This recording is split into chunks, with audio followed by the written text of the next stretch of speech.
Bonjour tout le monde et bienvenue dans cette nouvelle vidéo dans laquelle je vous partage 8 petites actions à mettre en place pour une reprise au top.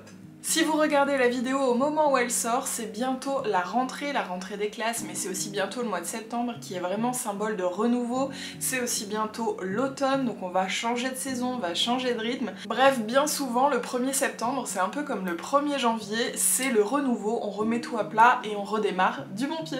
Alors c'est parti pour adoucir votre reprise, faire en sorte que vous soyez excité par cette rentrée comme quand vous aviez un nouveau cartable. Et puis si comme moi vous aimez l'automne, je pense que vous allez être ravis. La première chose à faire selon moi pour repartir du bon pied, alors évidemment là on parle du mois de septembre, vous pouvez regarder cette vidéo en début d'année ou n'importe quand si vous sentez juste que vous avez envie d'un renouveau. Et bien pour moi la première chose à faire c'est le tri, le rangement et le nettoyage, parce que ça passe par l'extérieur mais ça trie et ça nettoie aussi l'intérieur. Donc on fait du tri dans son dressing, dans ses papiers, pourquoi pas dans sa cuisine, on vient faire un petit peu du vide, se débarrasser de ce dont on n'a plus besoin, ce qui nous apporte pas de joie façon Marie Kondo, et puis on en profite pour faire un bon coup de nettoyage, parce que quoi de mieux que de vivre dans une maison qui est plus claire, qui respire et qui est propre. Et bien sûr, une fois que vous avez fait tout ça, le but c'est de réussir à le garder sur le long terme, que ça vous facilite la tâche quand vous aurez moins de temps. La première chose à faire pour ça, c'est d'attribuer une place pour chaque chose. Quand on la prend, on la remet toujours là.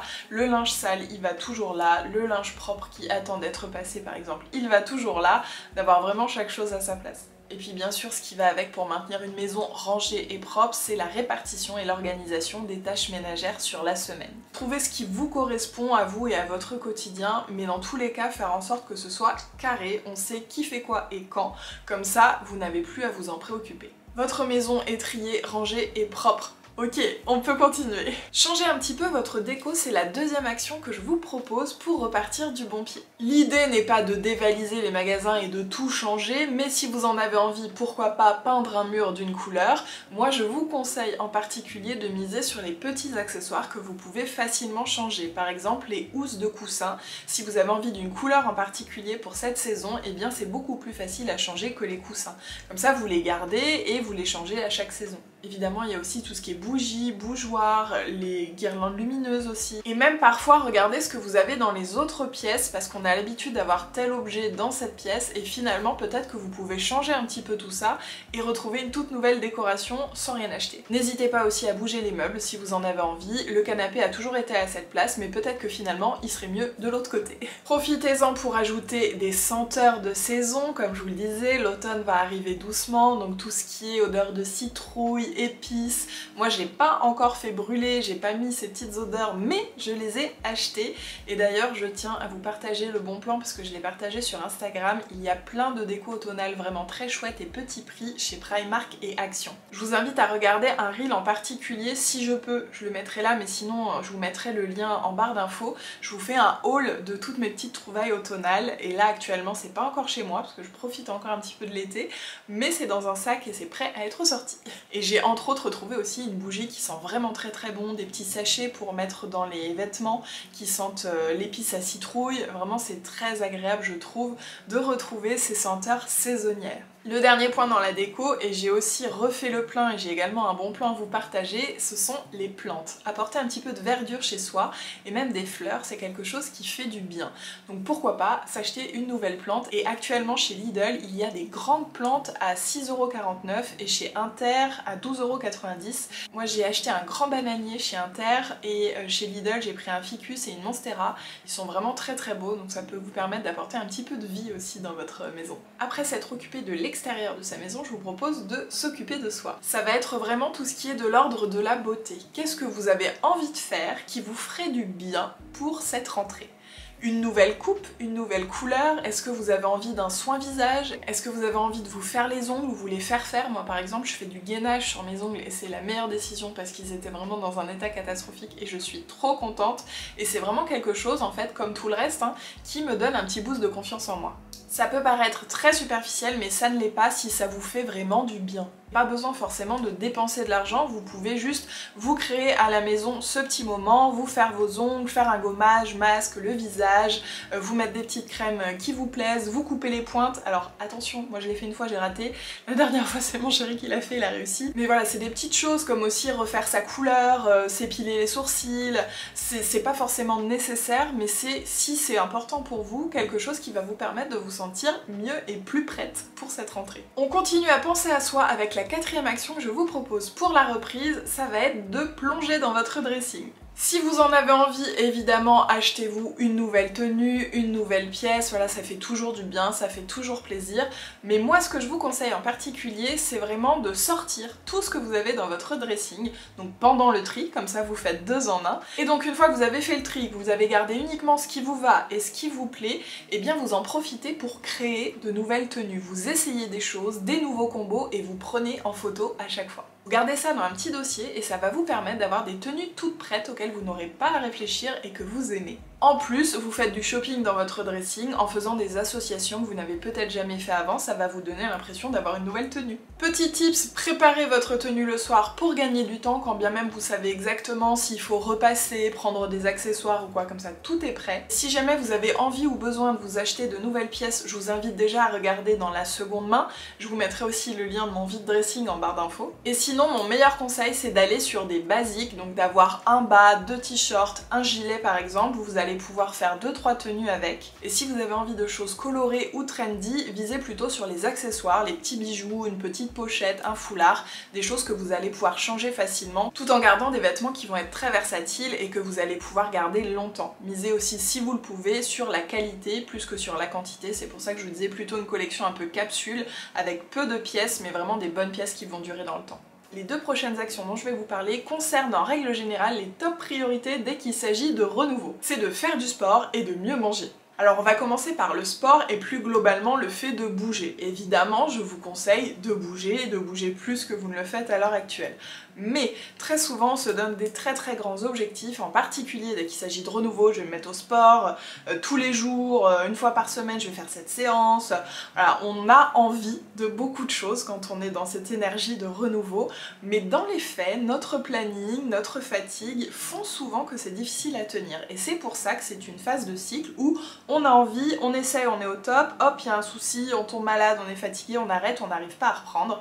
Et puis vient la prochaine période de renouveau où hop, on a envie, on se redonne des objectifs trop grands, on recommence et hop, on les oublie encore à nouveau. Donc si vous avez vraiment envie de bouger plus, j'ai 2 conseils pour vous. Le premier, c'est de prendre rendez-vous. Même si c'est juste 1 heure chez vous à faire telle pratique, mettez un rendez-vous dans votre planning. Venez organiser vos séances comme vous organiseriez un rendez-vous professionnel. Et c'est très important d'être réaliste. C'est pas je vais essayer de faire ma séance si j'ai le temps. C'est on voit son planning, on voit où est-ce qu'on a du temps. Si on n'a pas de temps, on ne va pas caler sa séance puisqu'on ne la fera pas et on sera déçu de soi au lieu de se donner un petit boost de confiance en soi. Donc il vaut mieux en faire 1 fois par semaine le week-end quand vous savez que vous avez le temps plutôt que de vous le mettre tous les jours sur votre to-do list et de ne pas réussir à le faire. Donc on est réaliste et on vient prendre son ou ses rendez-vous à la journée, à la semaine, comme vous pensez que c'est possible pour vous. Pour tenir un objectif, je vous le répète souvent mais je le redis encore, il faut commencer petit et facile, s'assurer d'y arriver et augmenter au fur et à mesure la difficulté ou la fréquence. Et mon deuxième conseil pour bouger plus, ce n'est pas de faire du sport, mais juste d'augmenter votre dépense au quotidien. Donc au lieu de systématiquement se garer au plus près, et bien se garer au plus loin, évidemment prévoir dans votre planning quelques minutes en plus. Prendre les escaliers, on le répète tout le temps, mais c'est vrai, ça fait des dépenses en plus. Et essayer de s'organiser pour aller faire le plus possible les courses à pied, aller à tous vos rendez-vous où c'est possible à pied, essayer de bouger le plus possible à pied quand c'est possible. Et en plus, vous pouvez ajouter à votre planning la petite balade digestive du midi après manger, ne serait-ce que un quart d'heure, 20 minutes, et également la grande balade du week-end, au moins 1 heure, vous allez vous balader en forêt, dans un parc, peu importe, mais vous allez marcher et pourquoi pas en famille. La 6e action qu'on veut souvent mettre en place dans une période de reprise, c'est de mieux manger. Alors pour commencer, moi je vous conseille de faire simple et de tester le batch cooking. Le week-end, vous allez par exemple mettre une grande portion de légumes à rôtir au four, c'est très simple à faire. Vous allez cuire une grande portion de riz ou de pâtes ou de pommes de terre, mais en tout cas des féculents. Et puis vous allez préparer des protéines à l'avance, que ce soit des protéines animales ou végétales. Vous allez congeler la moitié de tout ça, donc idéalement avec des portions qui sont déjà prêtes. Et puis l'autre moitié, vous laissez dans votre frigo, vous pouvez l'utiliser pour faire des petits plats à emporter le midi si vous mangez au travail, ou alors si vous mangez ailleurs le midi, et bien vous aurez vos plats du soir qui seront prêts.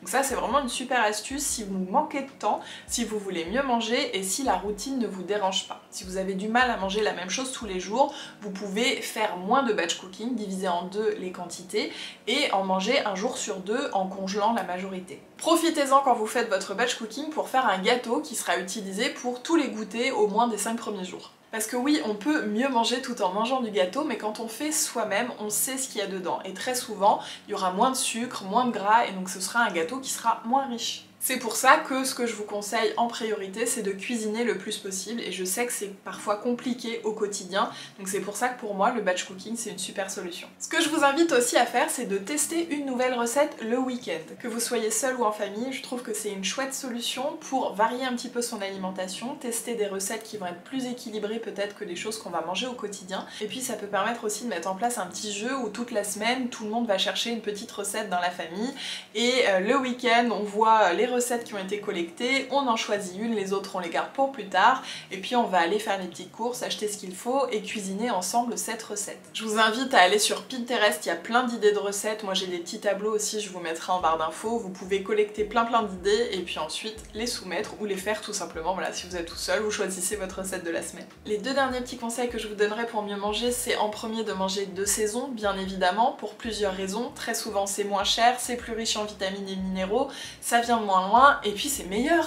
En ce moment par exemple, je me fais une razzia de figues. Si vous aimez ça, profitez-en parce que ça va partir en un rien de temps. Et mon tout dernier conseil, c'est de vous faire des jolies assiettes. Même si c'est simple, même si c'est un petit peu de purée, un steak et quelques légumes, essayez que ce soit joli, mettez un petit peu de persil, ça fait toujours du bien, on mange aussi avec les yeux. Et au final, non, mieux manger, ça ne veut pas forcément dire moins manger, puisqu'en équilibrant vos assiettes, en faisant en sorte que ce soit aussi moins transformé, plus brut, et bien vous verrez que vous en aurez souvent plus dans l'assiette versus un plat transformé, préparé, qui va être beaucoup plus riche, beaucoup plus calorique. Moi par exemple, on s'étonne souvent de la quantité que je vais manger, en particulier sur les salades. Je me fais des très grosses salades, des très grosses portions de légumes, donc ça fait beaucoup dans l'assiette, mais si je viens calculer finalement les apports, et bien ça va être beaucoup moins riche que ce qu'une personne va manger peut-être dans une toute petite assiette comme ça. Mes deux dernières petites actions pour une bonne reprise sont aussi très importantes. L'avant-dernière, c'est de prendre soin de votre bien-être mental et de votre sommeil. Parce qu'on le sait, à la reprise et en particulier en septembre, on a tendance à se relancer à fond, on va vite vider ses batteries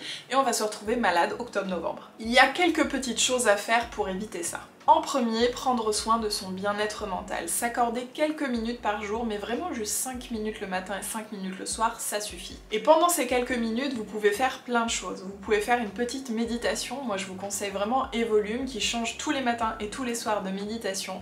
J'en fais le matin pour m'aider tout simplement à commencer la journée de façon calme et sereine. Et j'en fais le soir pour m'aider à m'endormir et ça fonctionne, mais à merveille. Vous pouvez aussi faire du journaling, venir écrire des petites gratitudes. Je vous l'ai partagé plein de fois, moi j'utilise l'application 5 minutes journal, mais il y en a plein d'autres. Vous pouvez aussi le faire dans des carnets. C'est top pour se vider la tête avant de dormir. C'est top aussi pour commencer la journée en sachant dans quel état d'esprit, quelles sont vos émotions du moment. Vous pouvez aussi en profiter pour lire, pour vous étirer, pour faire un petit peu de yoga, pour mettre de la musique et danser, enfin faire voilà ce que vous avez envie, mais vous accorder 5 minutes le matin, 5 minutes le soir, c'est vraiment le minimum pour vous assurer de bien commencer la journée et bien la terminer. Et faites attention aussi à votre sommeil, on a tendance à le sacrifier très vite alors que c'est hyper important. Parce qu'on va avoir une grosse journée, on va avoir envie de se détendre à la maison et de profiter un peu, du coup on va pas vouloir aller se coucher, on va se coucher trop tard et le réveil le lendemain matin sera tout de même tôt et comme ça on finit par vider ses batteries très vite. Donc ce que je vous conseille, c'est de trouver un rythme qui vous convient. Vous savez qu'il faut que vous soyez au lit à telle heure pour vous lever à telle heure en forme. C'est plus facile à dire qu'à faire, j'en conviens, mais essayez de trouver ce rythme qui vous convient. Mettez un petit rappel dans votre téléphone une demi-heure à peu près avant le moment où vous souhaitez vous endormir. Et si vous le pouvez, arrêtez les réseaux, arrêtez les écrans à ce moment-là, parce qu'il n'y a rien de pire que de scroller au lit. On a l'impression que ça va nous aider à nous endormir, mais c'est absolument tout l'inverse. Moi, c'est quelque chose que j'ai complètement complètement arrêté. À partir du moment où je suis dans mon lit, je ne touche plus à mon téléphone juste pour ma méditation et après c'est fini, je le mets en mode avion de toute façon. Donc vraiment ça c'est un truc, je sais que c'est difficile pour plein de gens, mais essayez petit à petit de ne plus du tout toucher à votre téléphone avant d'aller vous coucher. Et ce qui va faire le pont avec la dernière catégorie, c'est de prendre aussi un rendez-vous si vous en avez besoin avec un thérapeute, un psychologue, un sophrologue, peu importe, mais si vous sentez que vous avez besoin d'avoir un appui, qu'on vous aide un petit peu au quotidien pour gérer cette reprise, gérer cette rentrée, eh bien allez-y. C'est la 8e action que je vous conseille de mettre en place pour une bonne reprise, c'est de faire un bilan de santé physique et mentale. Essayez de vous dire au mois de septembre, je prends tous mes rendez-vous de l'année, rendez-vous gynéco, rendez-vous dentiste, peu importe, mais vous faites votre petit bilan, vous faites un bilan sanguin, vous voyez si vous avez des carences ou pas, et vous en profitez aussi pour prendre des compléments alimentaires si besoin. Alors en général, on a tous besoin de vitamine D, donc je vous invite vraiment à prendre de la vitamine D, mais n'hésitez pas à vous booster un petit peu dans cette période où on en a souvent besoin pour là aussi éviter plus tard d'être trop fatigué et de tomber malade. Évidemment avec une alimentation équilibrée ça ne peut être que mieux, hein, les compléments alimentaires ne se suffisent pas à eux-mêmes, mais c'est toujours ça de prix. Et j'ai un petit conseil bonus, c'est juste de faire en sorte de laisser du vide, que ce soit chez vous, dans votre planning ou dans votre tête. On a tendance à tout vouloir remplir, toutes les étagères de la bibliothèque, tout le planning, le petit créneau horaire de libre, hop, je vais mettre un truc dedans. Si vous le pouvez, gardez-vous un petit temps, alors quotidiennement c'est encore mieux, mais au moins une fois par semaine, où vous n'avez rien prévu, où c'est juste libre. Et vous allez faire ce dont vous avez envie, et même une sieste, si vous le voulez. Ce vide, il peut être très petit ou très grand, c'est vous qui voyez, donc quelques minutes, quelques heures, ça peut être une grande étagère ou un grand tiroir dans votre maison, mais le vide c'est nécessaire, ça permet de respirer et de pas sentir qu'on est en train de déborder. Si vous aussi vous avez des astuces à partager pour repartir du bon pied, je vous invite à les mettre en commentaire, et puis si vous avez envie d'en savoir plus sur les compléments alimentaires que je prends et découvrir tous mes favoris bien-être Amazon, je vous propose de me retrouver dans cette vidéo, il y aura tous les liens dans la barre d'infos. Je vous remercie pour votre soutien, je vous fais des gros bisous et je vous souhaite une très bonne reprise.